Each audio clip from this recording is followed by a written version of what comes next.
Hi, welcome to One Word a Day. I'm Sophia Pilot into the universe of Chinese. Let's continue our exploration. And actually, it's a quite daring efforts of me to focus on one expression or catchphrases or extraction from Xi's speeches in the past, probably 1 or 2 decades. So we have covered a few interesting expressions from him. And today we're going to talk about his speech in Henan when he was going to this local government that's not so far from the capital, Beijing. It's a province that's especially poor. But he was talking in the context of showing, of course, directing, telling people what to do of this CCP, like power, the government. Well, actually, the party, how they can incorporate or how they can influence people. Basically, tell party how you can be a better influencers of people's mind. Okay. Now he is giving this expression of 我们的党永远不变质, our party 永远 in the forever distance means like infinite distance means forever. 不变质, not going to turn its quality. We are a communism party. So like, don't forget that. That's 2013, because that was the time when China already got into, when did China join WTO? Like 2001, something like that, right? So it's like China became part of the huge mechanisms of the global trade, becomes a more and more important part of this global trade on the supply chain. And that's totally market directed capitalism, quote unquote capitalism operation.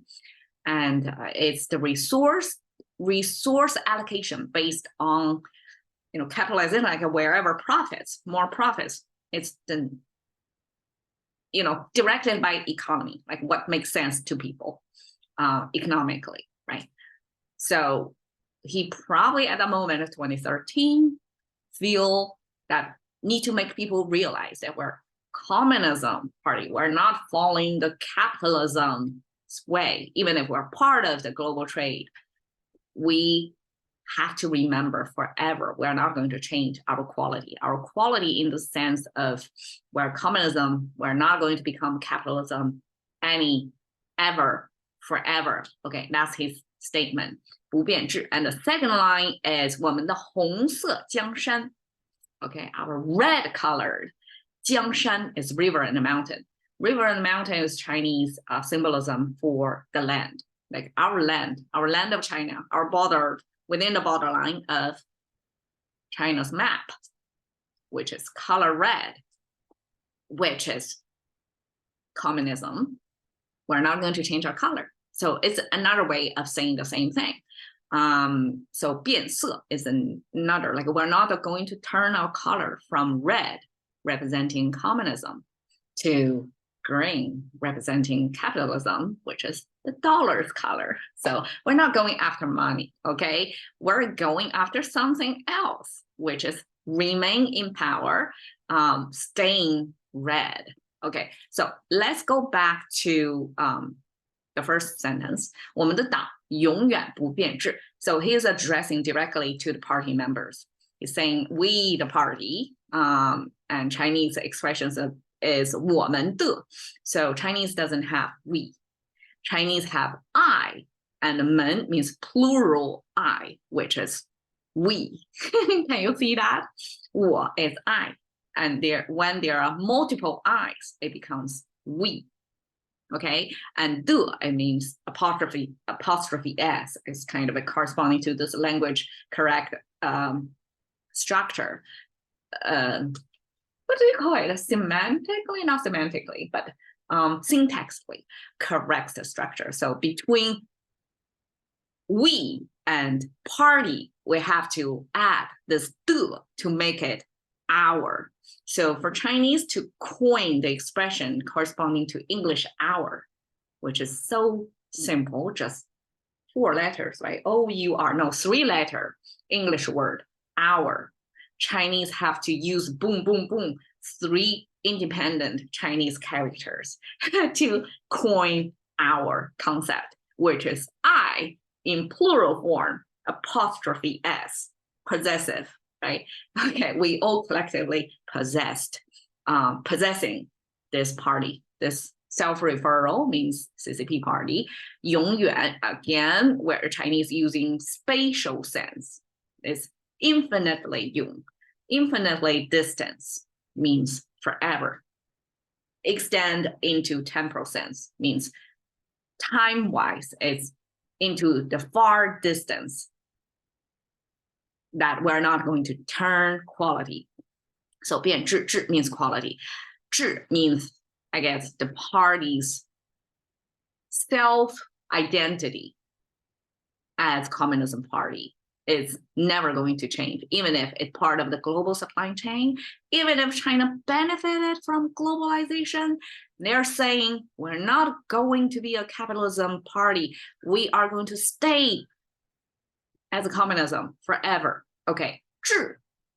Here, the Chinese way of writing 智, it has the money sign, which is the seashell. So Chinese used to use seashell as currency, and therefore this currency then symbolized as money. Okay, money is a tool to transact, right?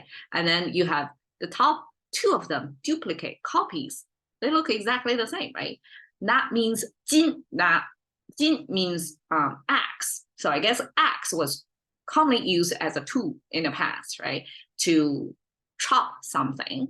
And this chopping motion was depicted by separating this part from the main body. So imagine it as kind of like a lock, and then you make your axe chop motion, and then a chunk of it is going to be chopped off.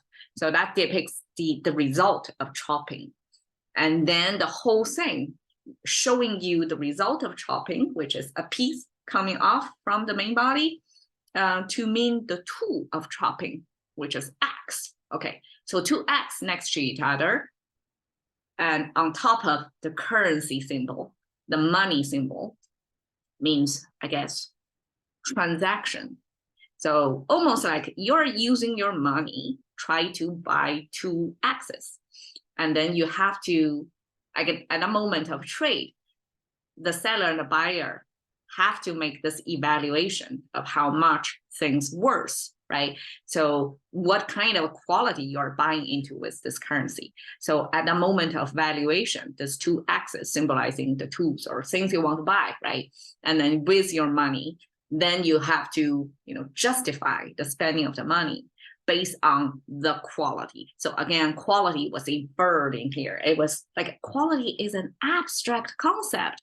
How are you going to visualize that, right? So Chinese answer it with this moment of trade by having two axes on top of money. So as if you're going out to buy your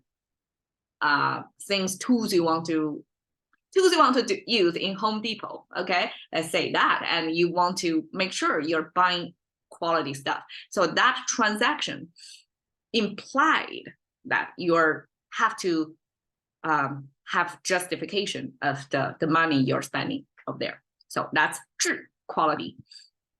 And then he talks about the same thing in another expression with this color symbolism. Chinese forever associate, I'm using forever here. 永远, okay.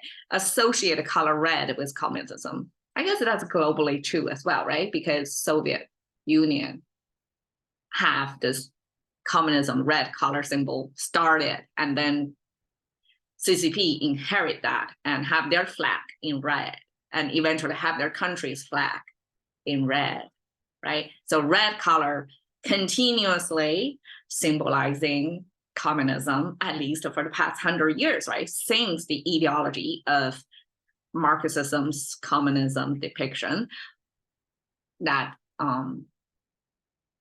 I think 1917 was the cultural revolution, not cultural, the revolution in Russia that overthrow the Tsar, is it Tsar or Tsar, ruling, and then in replace to it is communism ruling. So that's 1917. today we're in 2023. So a little bit over 100 years old regime under communism. So that's the tie of this color red with communism. And because we have to stick to communism, we have to stick to this color red. And therefore, he's talking about 永远不变色. That's forever not change our color. Our color remains red.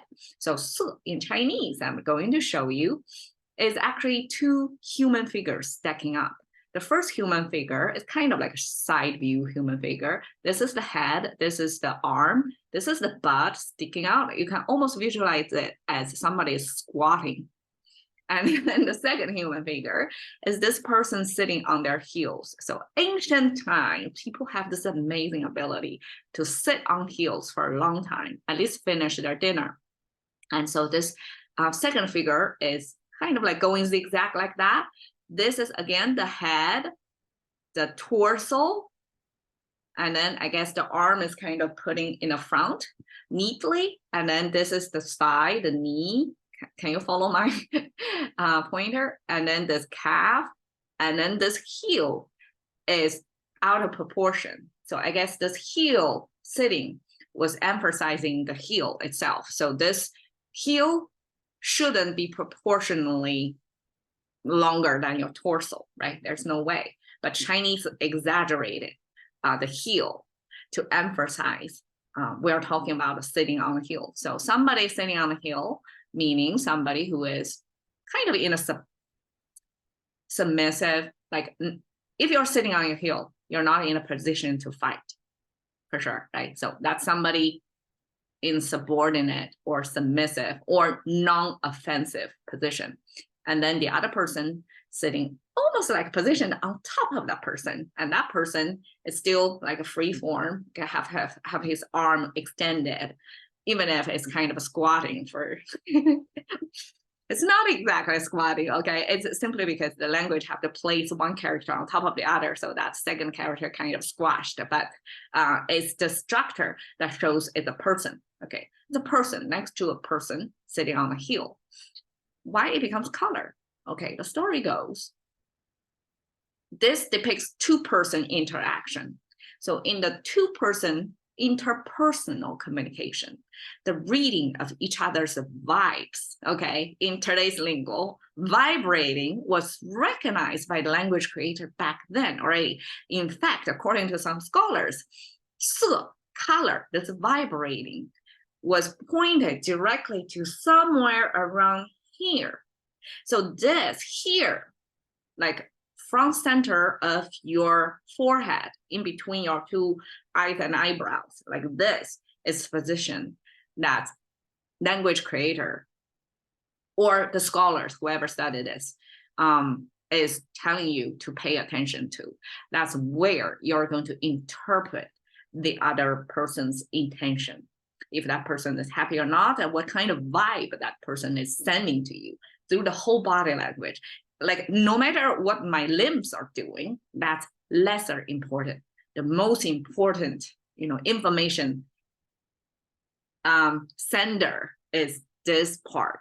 And this part was recognized as 色, as the color, like is that person's mood is good, or is that person's value is aligned?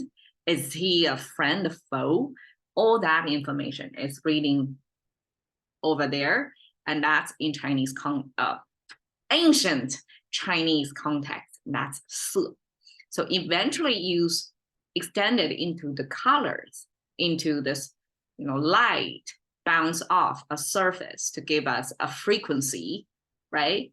But you can view that of its original, like a person, interpersonal, this frequency reading between people. That's the vibe you're getting off each other, and that extended into this light bounce off an object and sending you the color of that object instead of sending you the the vibe of that person. So this is the Chinese color. Okay, a little bit winded, but I hope you get it. So that's Chinese 色. So here is saying color change, and I'm using this is it called opium? So it's a, I guess, historically important flower as well. But here I'm not using that dimension of this flower. I'm using the red in contrast with the green. So red, again, means communism. That's the direct symbolism of color red.